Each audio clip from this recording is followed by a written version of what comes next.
There are two kinds of people after a crypto crash. The first kind says, it's the market, it's volatility, it's bad luck. The second kind goes quiet, stares at the screen, and finally admits the truth they were avoiding. They didn't get unlucky, they got targeted. And the scariest part is how normal it feels while it's happening, how fast the losses become a routine, how the same faces on social media scream discount while your account is turning into ash. This video is not about crypto charts, it's about the psychological mechanism behind why people keep volunteering for the exact same pain, again and again, like the pain is proof they're alive. On October 11th, the crypto world staged another Black Friday, not a metaphorical one, a real one.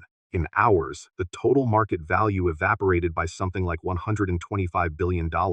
That number should sound impossible, because it is impossible, and yet it happened while everyone was watching, while everyone was trading, while everyone was posting as if the screen was weather, not a weapon. Bitcoin dropped more than 7%, and the rest followed like dominoes that had been standing in place all along. Tens of thousands of coins didn't naturally fall. They got pulled down because liquidity got yanked, and forced selling cascaded through a system built for liquidation, not survival. On the exchanges, liquidation numbers flashed red like a countdown to humiliation. Billions of dollars in leveraged positions were wiped out, mostly long positions, mostly the kind of bets ordinary people make when they've convinced themselves that this time is different. That's the headline. The real story is the question nobody asks out loud. Was this just the market doing what markets do, or was this a coordinated extraction timed with precision designed to harvest the crowd's borrowed money before anyone could react? Welcome to the Hidden Self. In this episode, we're going to dissect what crypto does to human psychology, not as a moral lecture, as a pattern recognition lesson. You will see how identity, hope, fear, and social pressure get engineered into leverage, and how, after the crash, most people still protect the system that harmed them. Not because they're stupid, because admitting the truth would require them to admit something else, that they were not investing, they were participating. Let's begin with the first uncomfortable truth. When you see a liquidation cascade, you're looking at physics, but you're also looking at belief. People think they were right about direction. They think they were early. They think they used risk management. They think they were careful. But then the liquidation engine activates and their carefulness turns into theater. Here is what leverage really does. It doesn't amplify gains only. It amplifies the consequences of panic. Leverage turns tiny uncertainty into instant death. It compresses time so brutally that there's no space left for judgment. You place a bet, and the market doesn't need to be wrong for you to lose. It only needs to move far enough, fast enough, long enough for your liquidation level to get reached. And liquidation levels are not random, they're clustered. Millions of traders place similar bets using similar tools, similar leverage ratios, similar stop-loss habits, similar take-profit dreams. In other words, the crowd builds its own target map without realizing it's doing it. Now add one more ingredient, the market's internal plumbing. Most of the action in crypto is not people buying coins like they're collecting assets. It's people placing derivative bets, futures bets, bets on price movement. That means the system is not designed to reward long-term conviction. It's designed to reward short-term position management, which is exactly what professional liquidity providers exploit. The crowd enters with stories, professionals enter with data. When a market drops, people interpret it as information. They say, news came out. They say macro is affecting sentiment. They say whales sold. They say liquidity got thin. And sometimes those explanations are technically true, but they miss the deeper point. The deeper point is that every crash is also an opportunity for someone else to accumulate. Crashes are not only disasters, they are transfers. They are redistribution mechanisms disguised as market movement. Think about how you behave in your own life when you're under stress. You don't respond like a calm analyst. You respond like a frightened animal. Your mind narrows. Your attention locks on the screen. You check again. You interpret each wiggle as confirmation. You call it research. You call it monitoring. But it's actually threat response. Crypto harvests that response. It turns fear into fuel. It turns your need for certainty into a reason to keep trading, keep averaging down, keep chasing recovery candles like a religious ritual. And there's a specific psychological twist that keeps people from learning. It's called attribution rescue. When you lose, you still want the identity of being competent. So you don't say the system is designed to transfer money. You say, I made mistakes. You say, I picked the wrong entry. You say, I should have respected my stop loss. You say, I got greedy. That's how the system survives. It ensures the blame stays internal, small, manageable. If you blame yourself, You keep trying harder inside the same cage. If you blame the cage, you might leave it. But leaving is harder than losing, because admitting the cage exists means admitting you were manipulated. And manipulation is not just an external accusation, it forces an internal reckoning. What else in your life have you accepted without looking closely? So most people don't leave, they rationalize, they rewrite reality until it's bearable. Now let's talk about the part people hate, because it sounds like conspiracy, even though it behaves like engineering. Bitcoin was not built to overthrow authority. It was built in the same era as authority, and it served authority's needs. The story most people tell themselves is a heroic one. They say Bitcoin is freedom from the old world. They say it's a rebellion against banks.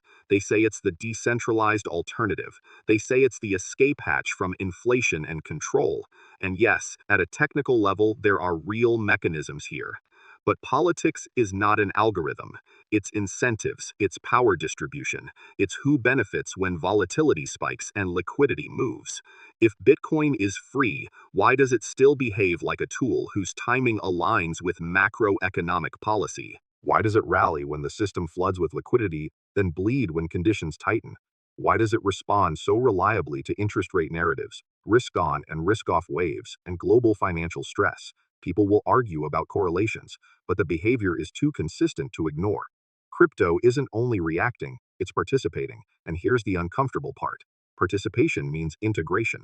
Crypto does not float outside the system, it plugs into it. Mining isn't a magical global act. Mining is infrastructure, energy, logistics, and coordination. Mining power concentrates. Over time, decentralization becomes a marketing word that hides consolidation in practice. The computational backbone becomes concentrated in entities that have economic and regulatory alignment. Then there are exchanges. Exchanges are the doors, and the doors require compliance. The large exchanges live inside legal frameworks.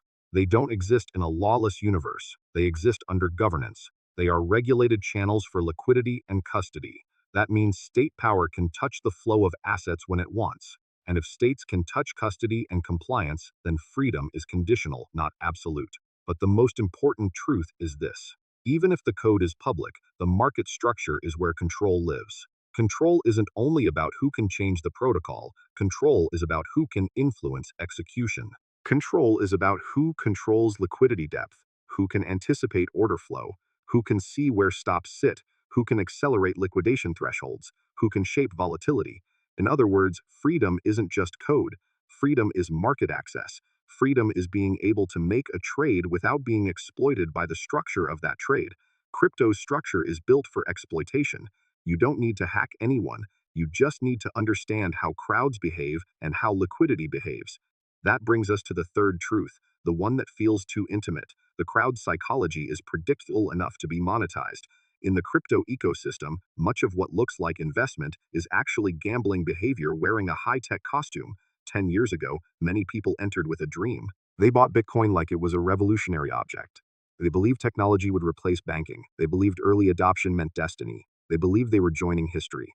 Today, most people don't even care what they own. They care what it will do tomorrow. They watch social clips. They wait for influencers to drop hints. They obsess over charts because charts are dopamine machines. A green candle is not just price movement. It's emotional validation. It's the brain screaming you're right. A red candle is not just loss. It's shame threat.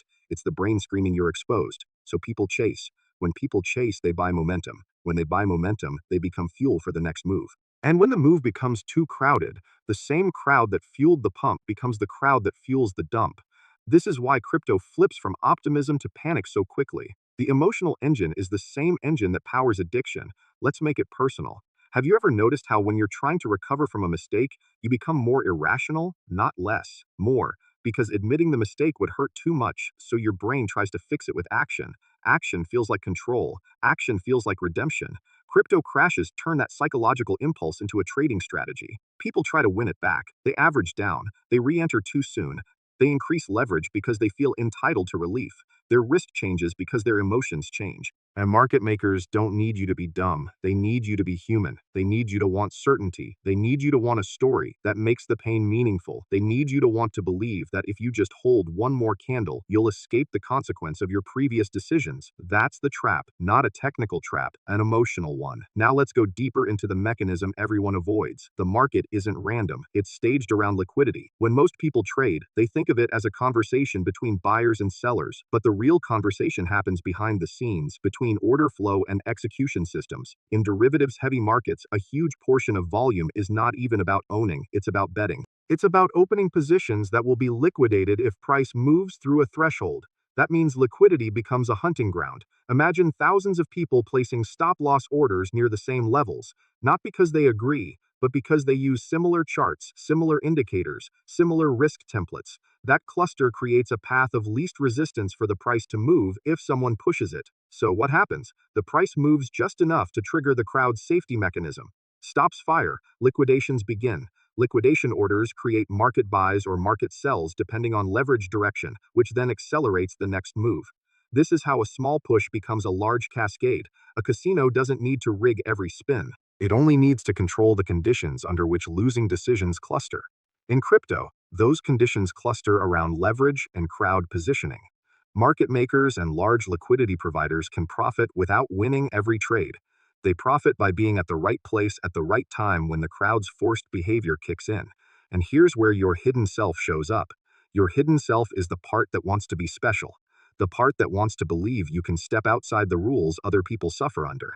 Most traders don't want to accept that they're being used, so they reinterpret the events as skill. They call manipulation whale activity. They call timing market intuition. They call the same loss pattern learning. But learning is not repeating the same behavior after each crash. Learning is changing your relationship to risk, to leverage, to your own emotional triggers. Learning would be asking, why do I keep entering when the crowd is already euphoric? Why do I keep using leverage when I'm not calm? Why do I keep trusting influencers when their incentives are misaligned with my survival? But that's hard, because it forces you to face a more brutal truth. You didn't only want money, you wanted a feeling, you wanted to feel alive, you wanted to feel like the next wave would validate you. Crypto sells validation through price movement. When you buy a pump, you're not buying technology. You're buying the feeling that you're smarter than everyone else. And when the pump ends, it doesn't just take your money, it takes your self-image. That's why people react so intensely. That's why they double down. That's why denial spreads. It's not about the coin, it's about the identity attachment. Now we need to talk about the biggest lie embedded in the whole story, the lie that makes leaving feel impossible. The lie is that crypto is decentralized control over money. The truth is that crypto is a centralized ecosystem that controls how you experience money. It controls the rails, it controls the liquidity venues, it controls the custody channels, it controls the order execution environment, it controls much of the data flow,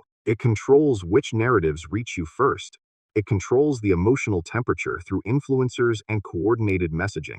People treat decentralization like it means no one has power, but decentralization is not the absence of power, it's the distribution of certain parts of power. Yet crypto power concentrates where it matters most, in market structure, in infrastructure, in the intermediaries between your desire and your ability to cash out. So when people say it's a free market, what they often mean is I got used to it. They confuse familiarity with fairness.